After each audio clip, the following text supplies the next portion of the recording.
Reporter Shiv प्रसाद। विश्व भारतीय जनसेवा संस्थान के बैनर तले सहारा पीड़ित जमाकर्ता कार्यकर्ता का विशाल धारणा प्रदर्शन। जंतर मंतर रोड पर संस्थान के महासचिव नागेंद्र कुशवाहा के नेतृत्व में धरना प्रदर्शन किया, जिसमें सांसद सुदामा प्रसाद, सांसद उमेश पटेल निर्दलीय का साथ मिला। इस अवसर पर सांसद सुदामा प्रसाद ने 10,000 जमाकर्ता एवं कार्यकर्ता आत्महत्या कर लिए श्रद्धांजलि देते हुए कहा कि इनके परिवार को 10 लाख रुपए सहायता राशि देने होंगे। सुदामा प्रसाद ने कहा कि सहारा गरीबों से छोटा छोटा निवेश करवाया और संकट के समय टर्म पूरा होने के बाद एक बड़ा रकम वापस करने का वादा किया, लेकिन सहारा बिना भुगतान किए भागना चाहता है। हम उसे भागने नहीं देंगे, एक एक पैसा भुगतान करना होगा। सहारा समूह का प्रॉपर्टी लाखों करोड़ में है, सरकार को उस प्रॉपर्टी को बेचकर निवेशकों को भुगतान करना होगा। पूरे देश में रखने का काम कर रहे हैं। चूंकि संसद में हम बोल नहीं पाते, हम अपने प्रतिनिधि भेजते हैं और वहां जो हमारे प्रतिनिधि गए हुए सुदामा जी, वो पुरजोर आवाज में झारखंड सहित पूरे देश की बात वो कर रहे हैं। सहारा के मुद्दे पे हम उनका स्वागत करते हैं और उनसे आग्रह करते हैं कि सर आप अपनी बात को रखिए। सुदामा प्रसाद जिंदाबाद, जिंदाबाद जिंदाबाद, सुदामा प्रसाद जिंदाबाद, जिंदाबाद जिंदाबाद। देश का नेता कैसा हो, सुदामा प्रसाद जैसा हो, सांसद प्रतिनिधि सांसद कैसा हो, जैसा हो। सहारा इंडिया भुगतान करो, भुगतान करो, भुगतान करो, सहारा इंडिया भुगतान करो, भुगतान करो, भुगतान करो। धन्यवाद। मंच संचालक,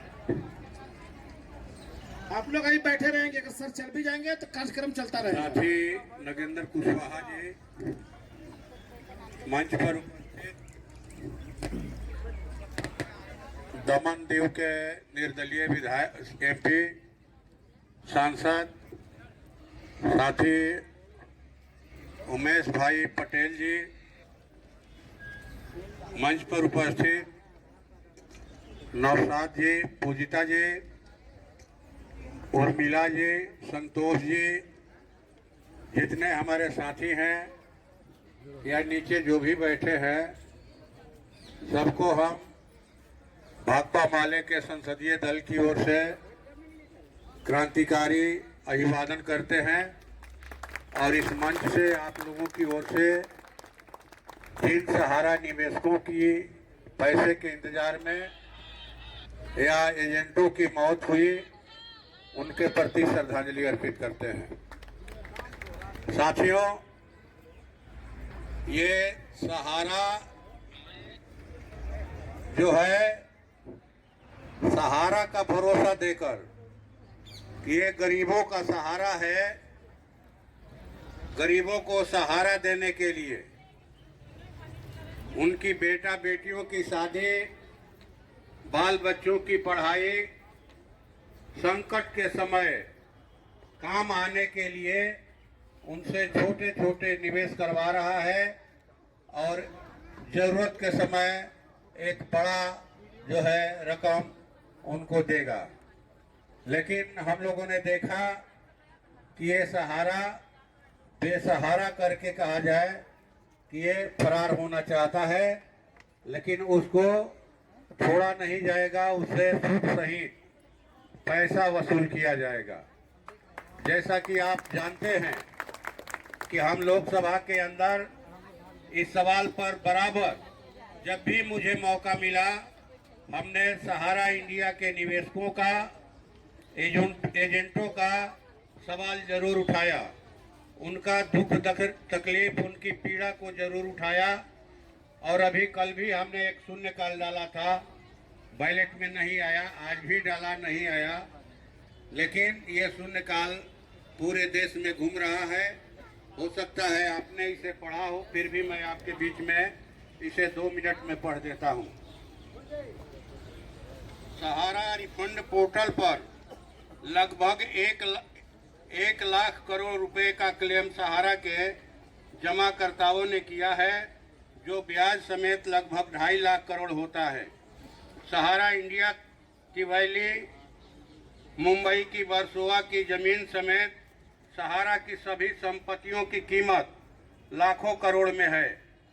सहारा रिफंड पोर्टल पर सहारा की अन्य कंपनियां, सहारा क्यू शॉप, सहारा इंडिया कमर्शियल कॉरपोरेशन लिमिटेड भी मौजूद है।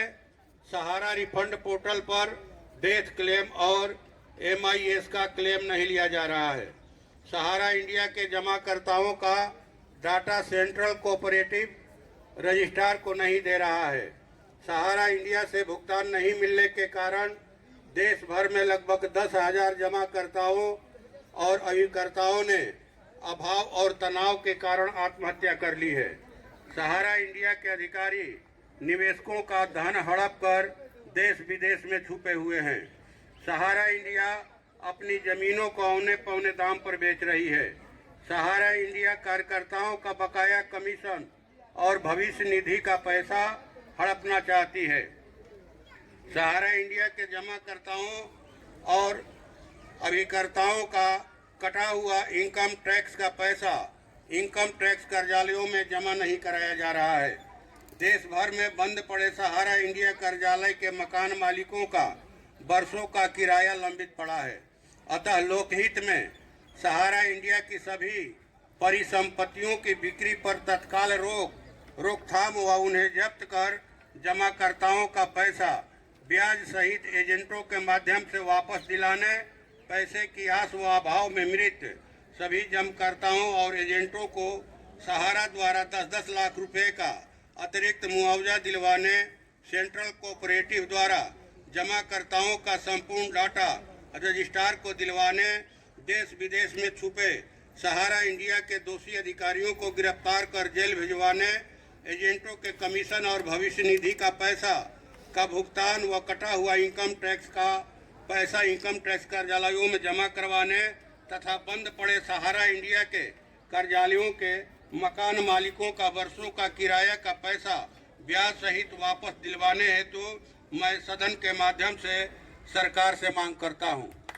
ये हमने शून्यकाल दिया 2 दिन, तो ये कल आज जैसा कि हमारे माननीय सांसद कमरेड राजाराम सिंह ने कहा कि आज वक्फ बिल पर बहस चल रही है। आज ही प्रदर्शन था मकर द्वार पर और हम लोग को उम्मीद थी कि 10-12 सांसद जो है इन मांगों के समर्थन में आपके पक्ष में पोस्टर लेकर प्रदर्शन करेंगे, नारा लगाएंगे। तो लेकिन आज इंडिया गठबंधन ने तय किया कि नहीं, आज वक्फ बिल का बोर्ड ये है पेशी है, इस पर चर्चा होगी। इसको कल इतने के बाद मुख्यमंत्री जी ने बुलाया और गले से लगाया।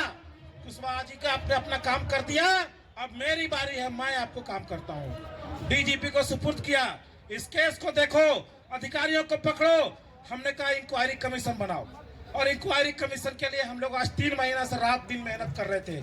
रांची मेरे घर से 220 किलोमीटर पड़ता है, रात नहीं देखा, दिन नहीं देखा, खाना खाया कि नहीं खाया। झारखंड के से राजधानी में जा करके हम लोग इंक्वायरी कमीशन का ड्राफ्ट बनवाया और आज बहुत खुशी की बात है साथियों कि आज सुबह अखबार में भी आ गया कि इंक्वायरी कमीशन का रिकमेंडेशन भागोगे, आज तक भागोगे। भुगतान क्रांति, भुगतान क्रांति, भुगतान क्रांति। इस भारतीय जन सेवा संस्थान, इस भारतीय जन सेवा संस्थान। अब कहां तक भागोगे? जितना तुमको केस को उलझाना था, इस पे का पैसा उसमें, उसमें का पैसा उसमें, ऐसे करके डाल के सबको उलझा करके रख दिया।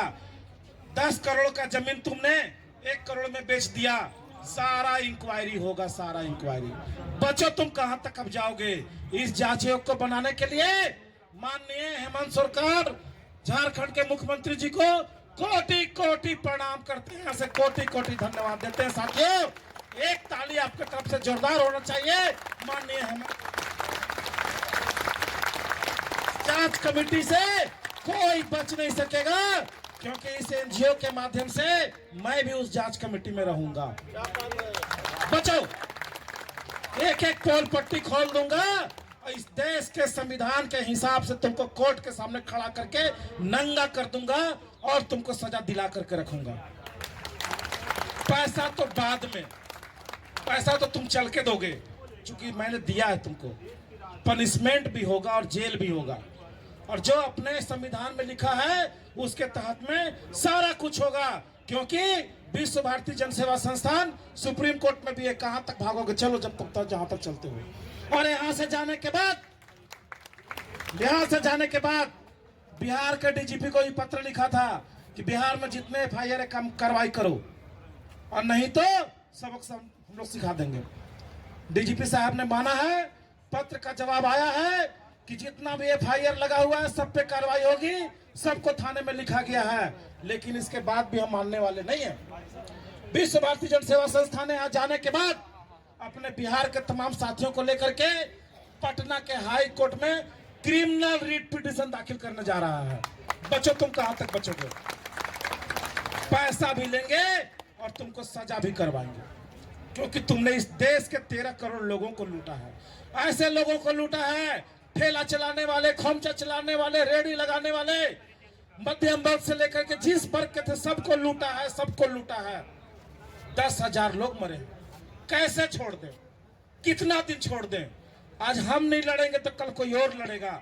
जिसको गुमराह रहना वो गुमराह रहे, जिनको पैसा लेना है वो इस लड़ाई में साथ दे। हम लड़ेंगे। ये लड़ाई सड़क पर भी होगी, सदन में भी होगी और न्यायालय में भी होगी। जहां तक चलना इनको चलने दे। अगर 1 करोड़ रुपया वाला वकील खड़ा कर सकते हैं तो झारखंड सरकार की बदौलत हम लोग भी आज 1 करोड़ का वकील खड़ा कर सकते हैं। चलो, पैसा देना पड़ेगा। और झारखंड में क्या हो रहा सबको मालूम है। जितना भी केस लगा है सब में ये लोग हाई कोर्ट में गए हैं। अभी जमानत लेने के लिए लोअर कोर्ट से बेल रिजेक्ट हुआ, हाई कोर्ट भागे हैं। और हाई कोर्ट से में भी मुझे पूरा विश्वास है कि वहां से भी इनकी जमानत खारिज होगी। SIT गठित हो गया है। जल्द ही इसी महीने में हम लोग वारंट निकलवाने के लिए आग्रह करेंगे प्रशासन से। और चाहे OP श्रीवास्तव हो, चाहे सपना राय हो, रांची तो आना पड़ेगा, सबको जेल में डलवाएंगे। क्या नहीं होना चाहिए इनके साथ में? क्या इनके साथ में किसी भी तरह का हम लोगों का मरम्मत करना चाहिए? हमारा पैसा हमको नहीं चाहिए। हम सहारा सेवी के गुमराही में कितना दिन जिएंगे? 12 साल जिए तो हो गया। हमारा पैसा कोऑपरेटिव में है। कोऑपरेटिव में कौन सा केस लगा हुआ था? क्यों नहीं हमारा भुगतान मिला? माननीय सुप्रीम कोर्ट कह रहा है कि एम्बार्गो नहीं है। माननीय सुप्रीम कोर्ट कह रहा है कि संपत्ति बेचने पर रोक नहीं है। फिर हमको पैसा क्यों नहीं मिल रहा है? हमारी संपत्ति, पैसे से लिया हुआ संपत्ति जिसका वैल्यू 2012 में सुप्रीम कोर्ट में दिया गया था कि ये संपत्ति 42 करोड़ का है और 2022 में तुम बेच रहे हो 5 करोड़ में। संपत्ति का दाम बढ़ता है कि घटता है? बढ़ता है, घटता है? क्या अमित शाह को नजर नहीं आ रहा कि सहारा इंडिया ने खुद ही लिख के दिया था कि हमारा पैसा जो है वो 42 करोड़ रुपया का प्रॉपर्टी है 2012 में, तो 13 में तो डबल हो जाना चाहिए था। 5 करोड़ में वो जमीन बिक रहा है, हम उनको पत्र लिखते और कार्रवाई नहीं करते हैं। तो ये मंजर तो आएगा, और ये मंजर तो बहुत छोटा है, बहुत छोटा है। ये मंजर बिहार में दिखेगा। अमित शाह और मोदी जी जिस तरह से झारखंड में आपका घोड़ा रोका, बिहार में भी रोकेंगे। बिहार के साथियों तैयार हो? बिहार में भाजपा की हार होगी कि नहीं होगी? बिहार में भाजपा की हार होगी कि नहीं होगी? बिहार में नोटा नहीं दबेगा। बिहार में सीधे विपक्ष को वोट किया जाएगा। तुम जाओ, जो मेरा काम करेगा वो आओ। और आज इसीलिए हमने वहां समर्थन दिया तो सरकार भी हमारे साथ खड़ा हुआ। बिहार में भी समर्थन देंगे तो बिहार में भी हमको वैल्यू मिलेगा और वहां की भी सरकार को काम करना पड़ेगा। जी साथियों, वक्त बहुत है, बातें भी बहुत है। मन करता है कि रात भर आप लोगों से बात करते रहें, लेकिन समय की बाध्यता है और हमारे सांसद हमारे बीच बहुत जल्द आने वाले हैं। तो हम चाहते हैं कि अपने राष्ट्रीय कमेटी के जो साथी हैं उनसे अपनी बात रखने के लिए आग्रह करें। सांसद महोदय का आगमन होगा तो बातें बीच में रोकी भी जा सकती है। हमारे साथ माननीय संजय नायक जी मध्य प्रदेश से अपनी बात संक्षिप्त में रखें और बारी बारी से सबको 2-2 मिनट का समय दिया जाएगा। देख सकते हैं देशवासियों, पूरे देश से सहारा पीड़ित आए हुए हैं और हाथों में माननीय अमित शाह सहकारिता मंत्री की तस्वीर लेकर के न्याय मांग रहे हैं कि न्याय करो, न्याय करो। हमारा कोऑपरेटिव सोसाइटी की सभी सोसाइटियों का भुगतान करो, जल्द से जल्द करो, इसके जिम्मेवार नहीं। ऐसे ही रोचक खबरों के लिए हमारे न्यूज़ चैनल राष्ट्र न्यूज़ 24 लाइव को सब्सक्राइब कीजिए।